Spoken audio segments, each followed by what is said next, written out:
प्रकार से कोई भी ट्रीटमेंट फ्री नहीं कराया गया है, जिसमें उत्तम सिंह रेणु जो थीतकी से जाट समाज से ताल्लुक रखते हैं, उनका भी किसी प्रकार से कोई ट्रीटमेंट नहीं कराया गया है। मिंटू कश्यप, पंकज कश्यप जी अब हमारे बीच में नहीं रहे हैं। अमरीश कश्यप जी वो भी थीतकी के ही है। जीवित बदरजुड्डा से है। फरीद भाई मंगलोर से है। कन्हैया कश्यप भी मंगलोर से है। ऐसे बहुत सारे लोगों के नाम, बहुत सारे लोगों की लिस्ट हमारे पास है, लेकिन ये सच्चाई है। अभी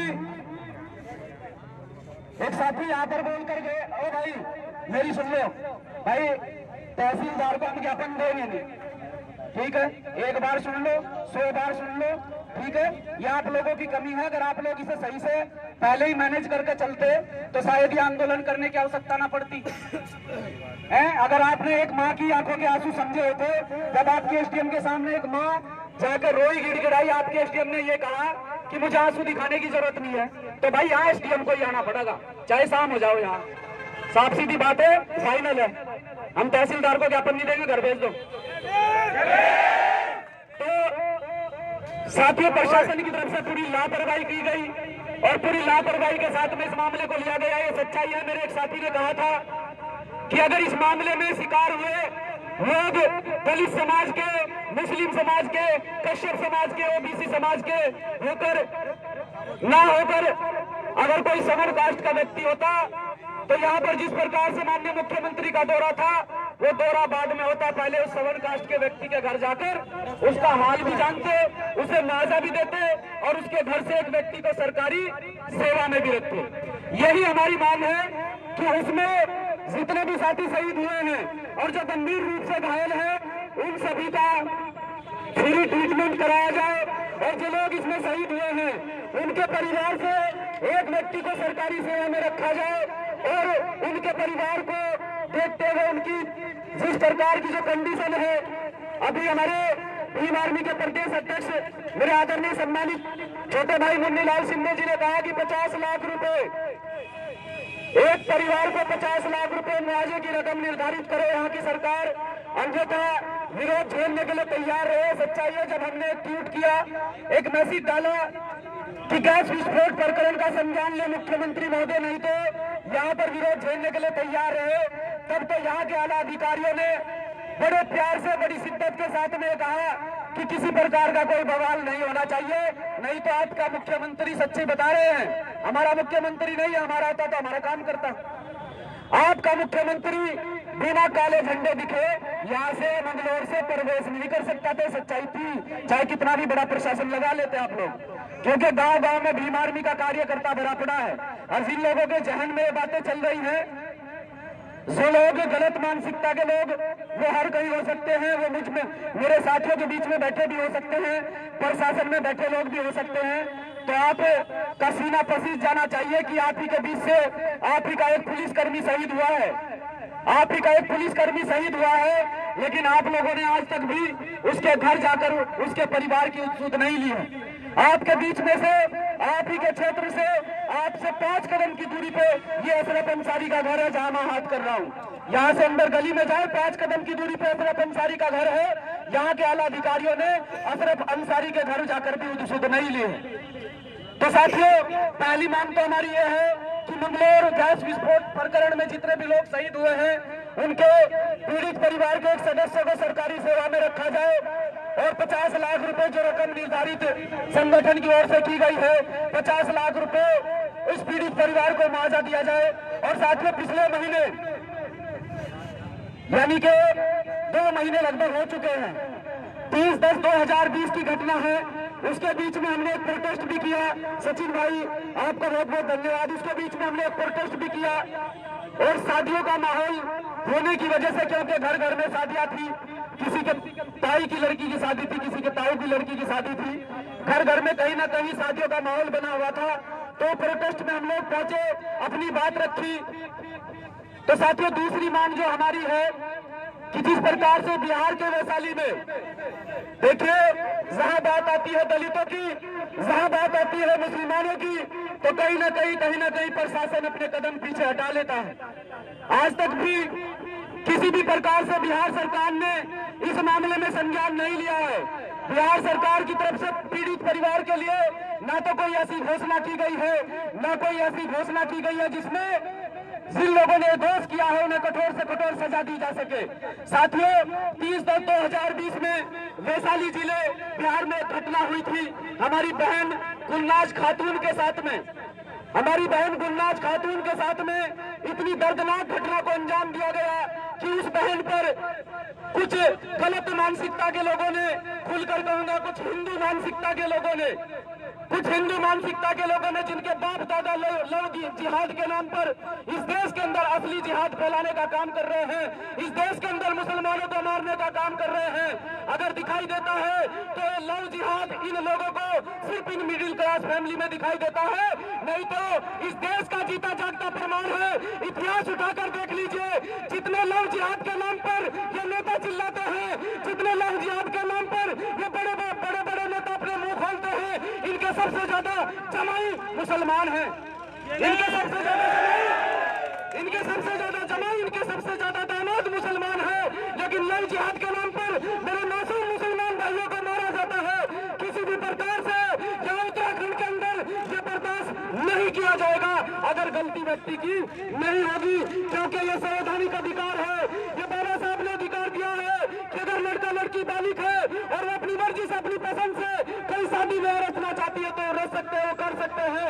आप लोगों को अधिकार नहीं है कि मुसलमानों को लव जिहाद के नाम पर टारगेट करके जेल में ठूसने का काम करें। तो साथियों, जिस प्रकार से बिहार के अंदर वैशाली में गुलनाज खातून बहन के साथ में हुआ कि जबरदस्ती शादी करने का प्रेशर बनाया गया, लेकिन उस बहन ने साफ इनकार किया तो केरोसिन डालकर उसे जला दिया गया। कुछ मनुवादी ताकतों के द्वारा, कुछ सामंती ताकतों के द्वारा, कुछ हिंदूवादी ताकतों के द्वारा आज तक भी उस पर कोई एक्शन नहीं लिया गया है। क्या इस देश के अंदर ये मुस्लिम समाज, ये दलित समाज, ये ओबीसी समाज जो यहाँ पर बैठा है, क्या इन लोगों की नजरों में इतना कमजोर है, इतना गया गुजरा है कि जब इन लोगों पर शोषण होता है, जब इन लोगों पर अत्याचार होता है, एक भी व्यक्ति नहीं बोलता है। अगर इसी प्रदेश में किसी सलन कास्ट के साथ में होता तो सारे शासनिक प्रशासनिक अधिकारी और इस सूबे के मुख्यमंत्री वहां कतार में खड़े होते। लेकिन साथियों, हम जानते हैं अपने लोगों की लड़ाई लड़ना, हम जानते हैं उनके हकों की बात करना, तो अपने लोगों की लड़ाई लड़ेंगे, उनके हकों की बात करेंगे। और हमारा दूसरा जो ज्ञापन है महामहिम राष्ट्रपति महोदय को द्वारा, उनके उप जिलाधिकारी महोदय के द्वारा जो दूसरा ज्ञापन है वो गुलनाज खातून बहन के लिए है कि गुलनाज खातून बहन के हत्यारों को, जिस प्रकार से गुलनाज खातून बहन के ऊपर केरोसिन डालकर मार दिया गया, गुलनाज खातून बहन के हत्यारों को कठोर से कठोर कार्रवाई करके फांसी की सजा दी जाए और उनके परिवार को उचित मुआवजे की व्यवस्था की जाए। उनके परिवार से एक व्यक्ति को सरकारी सेवा में रखा जाए। और साथियों, मैं आप लोगों को बता देना चाहता हूँ, अपराध हर समाज में होते हैं, अपराध हर समाज में होते हैं जो आपको तोड़ना चाहते हैं, आपको बिखेरना चाहते हैं। जितने भी साथी यहाँ पर पहुंचे हैं, कलियर की टीम का धन्यवाद करते हैं, हैदराबाद की टीम का, रानीपुर की टीम का, हरिद्वार ग्रामीण की लक्सर की टीम का और झबरेड़ा विधानसभा की टीम का, मंगलौर विधानसभा की टीम का, जितने भी साथी यहाँ पर पहुंचे हैं, आप सभी साथियों का आभार धन्यवाद व्यक्त करते हुए मैं आप लोगों को इतना कहना चाहता हूं कि साथियों, आज आप लोग इस प्रोटेस्ट में पहुंचे हैं, आखिरी तक इस लड़ाई को लड़ा जाएगा। जब भी कोई आह्वान किया जाए, अगर ये बात हमारी मान्य नहीं की जाती है तो जैसा कि आप लोगों को बताया, सुबह ही वार्ता आदरणीय एडवोकेट चंद्रशेखर आजाद जी से हुई है। अगर यहाँ चंद्रशेखर आजाद जी का आगमन होगा तो सोच लेना इस प्रदेश की व्यवस्था क्या होगी, और इस व्यवस्था के जिम्मेदार अगर कोई होगा तो यहाँ पर खड़ा शासन प्रशासन होगा, हम इसके जिम्मेदार नहीं होंगे। और जितने भी यहाँ पर क्षेत्रीय आला अधिकारी खड़े हैं, हमने पहले भी कहा है, पहली बात तो हम ज्ञापन यहाँ देंगे नहीं, पहली बात तो ज्ञापन हम यहाँ देंगे नहीं। हम यहाँ से चलकर, क्योंकि जिस कोतवाली क्षेत्र का मामला है उसी कोतवाली क्षेत्र पर प्रदर्शन होगा, उसी कोतवाली क्षेत्र में ज्ञापन दिया जाएगा, उसी कोतवाली पर जाकर ज्ञापन दिया जाएगा। पहली बात तो हम यहाँ ज्ञापन देने वाले हैं नहीं, ज्ञापन देंगे हम तुम्हारी कोतवाली पर आकर। पहले तो यहाँ पर रोड से जाया जाएगा, तुम्हारी कोतवाली पर जाकर ज्ञापन दिया जाएगा, क्योंकि जब कोई मामला आता है तो प्रशासन के लोग, सब लोग मिलकर रिक्वेस्ट करने लगते हैं कि ऐसा नहीं ऐसा होना चाहिए, ऐसा नहीं ऐसा होना चाहिए। तो भैया हम बता देना चाहते हैं, हम प्रशासन के गुलाम नहीं है, हम प्रशासन के गुलाम नहीं हैं, हम स्वतंत्र हैं और स्वतंत्र रूप से संवैधानिक दायरे में अपनी बात रखेंगे। अब मैं 2 मिनट, क्योंकि माँ की स्थिति बोलने वाली तो नहीं है, लेकिन जो उन पर बीती है, जो उन पर गुजरी है, अशरफ अंसारी की माँ और हमारी माता जी यहाँ पर मौजूद हैं। मैं उन्हें कहना चाहूंगा कि जिस प्रकार से अधिकारियों का उनके प्रति रवैया था, वो जनता के बीच में आकर बताए कि अधिकारियों का उनके प्रति क्या रवैया था। मैं अशरफ अंसारी जी की माता जी अपनी माँ को बुलाना चाहूंगा कि वो एक बार बताएं कि यहाँ के आला अधिकारी और पत्रकार बंधु जितने भी हैं, एक बार नोट करें, रिकॉर्ड करें कि यहाँ के प्रशासनिक अधिकारियों का जिन्होंने जिम्मेदारी ली थी इन परिवारों की, जिन्होंने जिम्मेदारी ली थी इन घायलों की, जिन्होंने जिम्मेदारी ली थी इन पीड़ितों की, उस माँ की आप बीती सुने कि यहाँ के आला अधिकारियों ने उन्हें कहा क्या है। हेलो, नमस्कार, अस्सलाम वालेकुम। मैं सड़क की मिमी बोल रही हूँ। मेरे घर में जिस दिन मेरे बेटे की मौत हुई, मैं उसकी गाड़ी में ही थी कि मेरे बच्चे की वो हालत थी कि उसका सिर सारा कटा हुआ, अलग अलग हाथ के टुकड़े थे उसके। और मुझे फिर भी ये कहा जा रहा तेरा बच्चा अच्छा है, इस रुड़की ठीक कराएंगे बच्चे को जाके। जिस टाइम मैं मंगलौर के अंदर उतरी, मैंने कहा भीड़ लग रही यहाँ पे, क्या हुआ, मेरा बच्चा कहाँ गया। मैं पागल हो गई, मुझे कुछ पता नहीं। मेरा बच्चा की आँख भी निकल गई थी, सारा सिर फटा हुआ था मेरे बच्चे का। उस तक के आज तक किसी पुलिस वाले ने या किसी मंत्री ने या किसी ने भी हमारे मंगलौर में से किसी ने यह नहीं पूछा कि तुम रोटी कौन खा रहा है, कौन नहीं खा रहा, कहाँ से मिल रही, कहाँ से नहीं मिल रही। 10 महीने से मेरा आदमी लंगड़ा बैठा है खाट पे। किसी मंत्री ने यह कहा कि इसका ऑपरेशन करवा दे या इसके लड़के को आगे किसी में खाना पूछ ले। जबकि काजी जी का मैंने इतना साथ दिया है, इतना साथ दिया कि उनके ऑटो में हर जगह साथ रहे। मैं काजी जी के मांगने भी गई, उन्होंने बिल्कुल ना कर दी। 10 दिन तक हमारा खाना बाहर से आया, किसी ने खबर नहीं ली। हम तो बिल्कुल टूट चुके, मेरे साथ में 7 बेटियां नहीं, मैं खत्म हो चुकी बिल्कुल मेरे साथ। मेरा बच्चा सिर्फ और मेरे भाई सिर्फ। देखो पत्रकार बंधु, आपने माँ की आप बीती सुनी, हमारा भी सीना पसीज गया। मैं जितने भी आला अधिकारी यहाँ खड़े हैं उनसे ये पूछना चाहता हूँ, उनसे कहना चाहता हूँ कि जो माँ अपनी आप बीती आप लोगों को सुना रही है, आप लोगों को बता रही है, लेकिन फिर भी जो आप लोग काम कर सकते हैं इन लोगों के लिए आपने आज तक नहीं किया।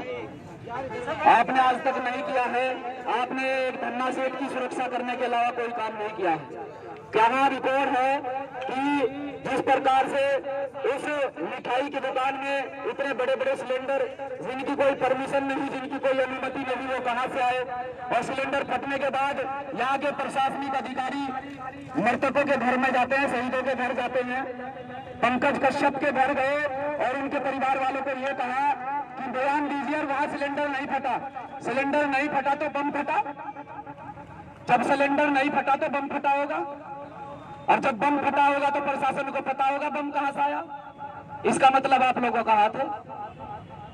जब प्रशासन बयान में ये कह रहा है कि वहां सिलेंडर नहीं फटा है, यानी कि एक धन्ना सेठ को बचाने की प्रक्रिया चल रही है।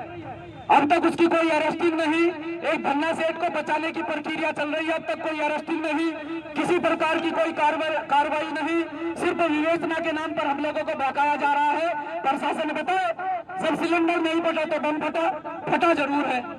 जब सिलेंडर नहीं फटा तो बम फटा, और बम फटा तो आप लोगों को कैसे पता चला?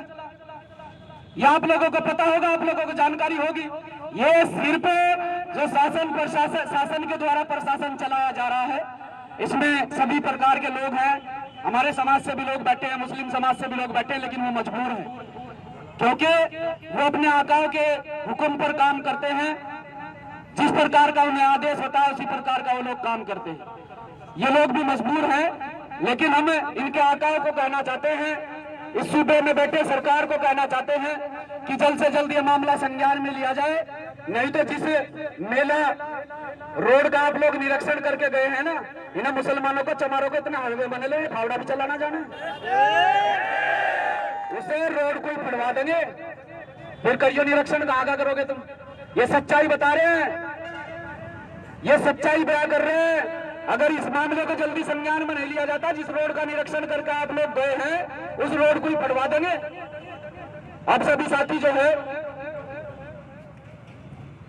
एक रो में आ जाए और सभी साथी यहाँ से चलेंगे और कोतवाली के सामने जाकर ज्ञापन दिया जाएगा, क्योंकि यहाँ तो हम लोग बैठे हैं, प्रशासन को किसी भी प्रकार से कोई दिक्कत परेशानी नहीं है, वो लगे हुए हैं। और पहले सभी साथी पीछे आ जाएं और जो